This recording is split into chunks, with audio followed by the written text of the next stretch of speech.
Welcome guys to another video. Today I'm going to talk about how I became successful in my RT program. Just overall success in studying. I got greater than a 4.0, not to brag. It was like a 4.0, almost 5 I think. Easy to follow rules. Got nothing but A's and A pluses, and you can too. So immediately you're going to think that this is a method that's for lazy people. You're going to think to yourself that you can do way more, which in a sense you can. You'll see what I mean by that when I break this down. You'll kind of come to realize eventually though, if you do give this a try, that somebody with a more demanding work schedule will actually get less done than somebody that breaks things up and that is more consistent over time. So these are minimum work times that we're going to go through. So just to keep it really simple, guys, it's just doing a little bit but being consistent. You can't do a little bit and be inconsistent, because then you might as well do a lot and be inconsistent, because then you're doing more. But the whole point is the consistency adds up over time, and you're also spending a lot of time doing focused work. So what you want to do is set a minimum amount of time to work. During this time, you want to be super focused. For example, set an hour. During that hour, focus as hard as you can, take a break, do another hour, and potentially do that again throughout the day for either another hour or another 2 hours. But remember, this is your minimum. You can do more than that if the day allows you to, because you're feeling a little bit more in the mood, a little more focus. You have more time that day. Just many factors. What is the focus? So guys, you gotta determine what else do you have going on, basically. So are you single? Do you have to commute far? Do you live on campus? Do you have kids? Are you working part-time or full-time? It just kind of depends, and it depends what kind of program you're in. It depends how heavy your course load is, and blah blah blah blah blah. And good grades isn't everything, but this is for those of you who want to achieve good grades. And obviously there's so much that can change based on how your life is and what your program is and what your goal is as far as GPA.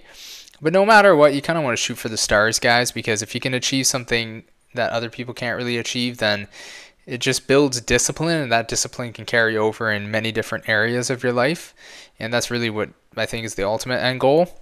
So no matter what, you're always going to need to make sacrifices, and unfortunately life is not fair, and some people are going to need to sacrifice more than others. And the only thing is that you can't make excuses. You just have to sit down and just understand what you need to do to be successful, and you're going to look back in time and be happy that you made the sacrifices and happy that you found a solution and a way to win instead of just making excuses and complaining. So how I first started off when I was in RT school, guys, it's a 3-year program. I started out with the thing where I was like, you know what, I'm going to work as hard as I can, because I was a little bit older going into this program, in the sense that I already finished university. I kind of already smartened up, realized that you need to put in hard work and you can't just rely on natural talent. And even if you're naturally talented, you want to also work hard so that you can be even that much better and the best version of yourself. And no matter what, hard work will always make you be the best version of yourself. So I started off with the thing of, you know what, I'm just going to pound the hours. Just pound it. So I would try to study for 8 hours. But guys, the only issue with this was that I was kind of dilly-daddling. I was delaying stuff that I definitely could have finished sooner than 8 hours, but because I had to fill up that 8-hour work window, and you can only do so much work in a day, I was kind of doing things at a slower pace because I knew I had 8 hours to complete it, when I could have fully well finished it sooner and then moved on to either things in my life or done just more work. But the thing that's kind of why that kind of happens is really you can only focus so much per day. And unless you build this up over time, which you can, and then you can become somebody that can work, 8 to 12 hours a day focused, which you won't be able to every day, but you can work up to being pretty consistent at working long hours, but that takes time to work up to. So hence why you want to start with minimum times. It's just way easier to recharge and just focus for another day and just get a small amount of, a bunch of tasks done in a small amount of time, and then just take a break. So I started off just like everybody else, saying that, I'll put in a ton of time.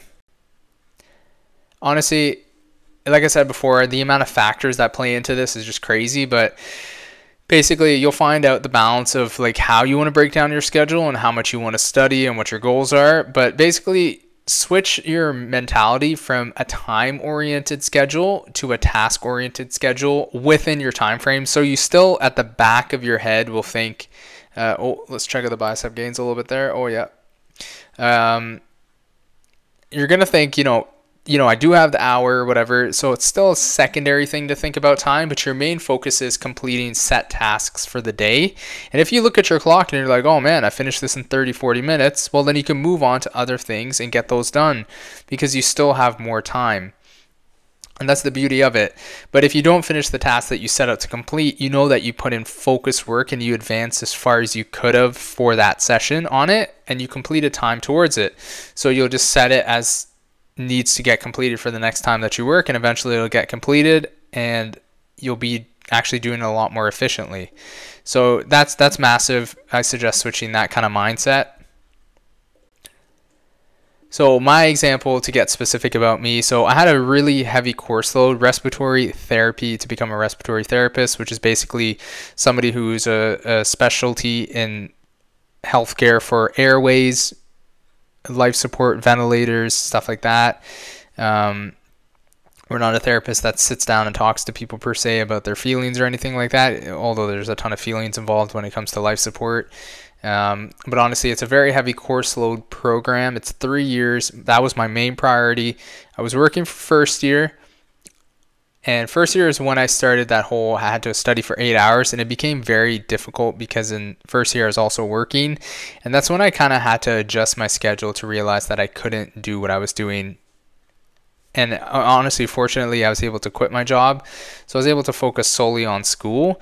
And I think I actually smartened up in terms of cutting down the work hours and being more focused and getting more stuff done in less time after I had quit my job, because I kind of quit my job, now that I think of it, because I felt like I needed to study those 8 hours, but I was in the position also to be able to quit, thankfully, because the job that I was in also kind of made me work a little bit more than I wanted to. If I could have worked a little bit less, I would have stayed, but it was just becoming too hard anyways. But basically what I would do, guys, is I would study, because studying for an hour straight is kind of difficult. But again, sometimes you can, sometimes it will happen. But what I did is I set honestly around 30 minutes that I would stay fully focused as best as I could. And obviously you get better at this over time. Do the work for that time, then take a 10-minute break, get up, use the bathroom, drink some water, just do anything but think about studying, and come back and clock in another 30 minutes. And I would try to get about an hour to an hour and a half of focused work, then take a longer break. And this is when you could go and eat something. You can go and do a little bit of cardio. You can go take a shower or something like that. Make another cup of coffee, something like that, right? Chat with somebody, scroll social media for a little bit. And then I'd come back and try to do another block or 2 of this. So I would kind of clock in anywhere from 4 to 6 hours per day. Again, a lot of room for variation, but the big factor is showing up and doing something rather than nothing. So some days I would do way less, guys. Some days I would just study for 30 minutes, come back and do another 30 minutes and just do an hour, take a break, do another hour later in the day, and only clock 2 hours or a little bit more. And those days happened often. So if I had this mentality where it was I could only study for 8 hours a day or 6 hours a day, and if I couldn't meet those demands, then there's no point in studying. Guys, honestly, over those 3 years, the amount of days that I ended up just doing a little bit of work instead of nothing, that adds up so much. I can't even stress how much that adds up. When you look back over time, it's countless hours, it's countless advancement in your studying that you would have lost out on because you thought I couldn't study for the full time, therefore I shouldn't study at all. So you really gotta focus on getting rid of that all-in mentality, because it's really keeping you from getting the best results that you can, and it's making you guys fail, honestly. And it made me fail until I got rid of that mentality, and I realized that the little bit of time consistently really does add up. So it's all about building discipline. You need to understand that you need consistency to win, and you don't want to just work hard in the traditional sense, but you also want to work smart. So if you can get something done in less time because you're more focused, because you're doing less work per time, so you're feeling less overwhelmed, feeling less stressed, and you're able to focus, well, you're still doing the same amount of work, but you're wasting less time. So you could do more work, or you could do other things in your life to make you also be a little bit less stressed, do more fun things. And then that kind of reaps some rewards of making you feel less stressed. So then the next time that you come back to work, you get even more done because you're more focused. So the whole thing is the enthusiasm and looking forward to your work stays very, very high when you do shorter sessions. And honestly, I'm doing this in my life, guys, to practice getting better at so many different things. Like YouTube, for example, I'm putting out a ton of videos. I'm trying to get better, trying to, find my voice, improve my speaking, my writing. And I just do a little bit every day, guys. And honestly, there's a lot of days where I end up pushing out a video just by doing a little bit of work, or I push out a video in 2 days, which otherwise I would not have put out a video if I just said, oh, I don't have enough time to work for a long period of time, so therefore I shouldn't work at all. But you stack together 2 days with less work, and you end up having one full day of work that you would have otherwise skipped out on, and then all of a sudden you have video. And you multiply that over months and years, guys, and you have a bigger business versus a small business, or a business that never made it. So I'm doing this, guys, and you can do this literally for anything in your life to achieve your fitness goals, to not throw in the towel when you go over your calories a little bit on your diet, and to still stay within that spitting distance, and still practicing the discipline and the mentality of showing up and doing the best that you can for that day. Even if you don't do perfectly according to plan, you're still trying your best. And that's really kind of summing up how I did this. And you can do this with relationships too. You don't need to spend hours and hours with somebody a day. You can just spend 30 minutes with them and be a little more consistent at checking in with them and seeing them and talking to them, and your relationship will actually probably be better. And also you're less needy when you're spending so much time together per day, that you're actually probably going to build a healthier relationship as well. So guys, honestly, this method is not just applying to my studying, but this is how I applied it to my studying. So give it a try. Let me know if it works for you guys. Leave a like, leave a comment, subscribe to the channel if you like the video. And yeah, just give it a try. Just again, it's really just about focused work for short bursts and being consistent over time, and then using it to your advantage the days that you feel good to do a little bit more work. And yeah, you have nothing to lose, guys. Give this a try. And honestly, it worked for me. And you can do other things in your life, and you don't have to be so tied to working nonstop and being a slave to like stuff that you could have gotten done in less time. So it's all really about consistency and also efficiency. So hope you guys enjoy the video once again, and thank you for watching, and I'll see you in the next one. Peace.